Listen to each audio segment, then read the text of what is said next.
Hello, my name is Kayla Thompson and I'm going to be doing an ethical presentation on HIV. I chose this topic because this is a controversial issue in our facility and amongst other facilities in our area. Real people are suffering from HIV and the dilemma needs to end.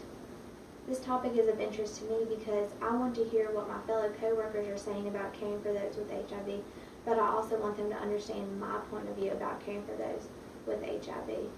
I want those that are suffering from HIV to be able to speak out without fear of a negative stigma coming against them.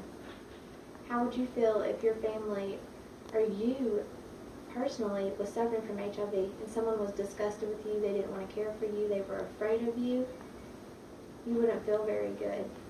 For example, we recently had an HIV patient in the hospital and the nurse did not want to care for her. She was disgusted, she thought she was going to get something from her. She didn't personally say that to the patient, but the patient probably felt that. Another example came from an article that I read. The doctor would not even come into the room to see the patient because they were HIV positive. The same patient had to try to get a neurologist to look them in the eye just because of their HIV status. And lastly, with the same patient, an ambulance driver was disgusted when the blood of the patient got on their gloves and they threw them in the floor because of their HIV status. The question is, if the nurse had not known about the HIV status of the patient, would they have treated them differently while caring for them? That brings me to my ethical conflict. Should nurses know the HIV status of patients before caring for them? My answer is no if we're just physically caring for them and just putting our hands on them. But the answer could also be yes if we're caring for them mentally and wholesomely. Nurses do need to know everything about their patients. I'm going to explain each side and why. An HIV epidemic emerged in the 1980s. This was a disease that was not easily understood by many and is still not. HIV and AIDS has been associated with death and people in their minds. This stereotype has led to the negative stigma associated with HIV. This stigma is related to a decrease in education about the topic. One study showed multiple nurses didn't mind to care for a patient with HIV, but they had negative responses about it. They felt that those with HIV had gotten what they deserved and that they had done this to themselves. They also related HIV to poor morals and behaviors. So you ask, what are the pros of not knowing the HIV status of a patient? Well, the nurse does not have the opportunity to have a negative stigma against the patient. But is that a good thing? Nurses are supposed to be the person in the patient's life they can trust with their medical information. Nurses need to make their patients feel comfortable enough to talk about what is on their mind.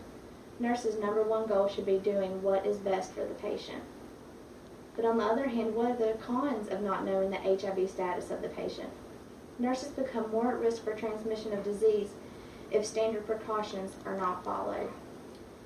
Also, patient loses the opportunity to be educated about the disease process and the treatment regimen if the status is not disclosed to the nurse. But did you know there's no special isolation for HIV? Standard precautions are used. This means that is based on the situation and the nurse's judgment. If there is going to be bleeding, the nurse knows she should wear gloves. If there is going to be splattering or spraying, the nurse should wear a mask or a gown or gloves. Even though we don't know the status of a patient, we as nurses are still able to protect ourselves with every single patient.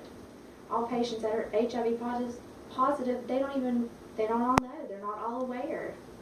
So where are we on this current issue? Well, people are reluctant to even getting tested. They don't want to disclose their HIV status if they do know. They don't want to take the antiretroviral drugs. This in turn is contributing to the expansion of the HIV epidemic and a higher number of AIDS-related deaths.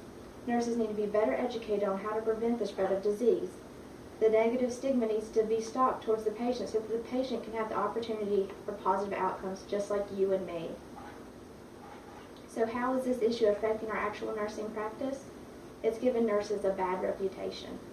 Nurses are appearing to be undereducated in the methods of transmission and how to properly care for those in need. Nurses need to be comfortable with patients that are HIV positive to help the patient be comfortable in their own skin. How is this making our patients feel? Well, they're losing trust in us and society. This has caused increased spread of disease, which is causing an increase in death. Patients are losing their confidence to seek help due to the discrimination that we are causing them. And lastly, what is this doing to our healthcare institutions? This is placing a large burden on them due to nurses and doctors breaking the act of confidentiality between the patient and the staff. There were 34% reported amounts of breach related to a patient's HIV status. That's our number one thing, is for our patients to have trust in us. So in conclusion, should nurses know the HIV status of patients before caring for them? Yes. Nurses should be aware of all their patients' past medical history. Nurses cannot fully help their patients and get them to their highest potential if we don't know everything about them. But on the other hand, nurses having a stigma toward HIV places a barrier between the patient and the nurse already before you even get started. To give the patient 100% care, yes, the nurse needs to understand everything, but the nurse does not need the HIV status just to protect herself. Nurses can protect themselves with every patient without knowing the status. It is up to the nurse's attitude whether the patient will disclose this information. You make the choice.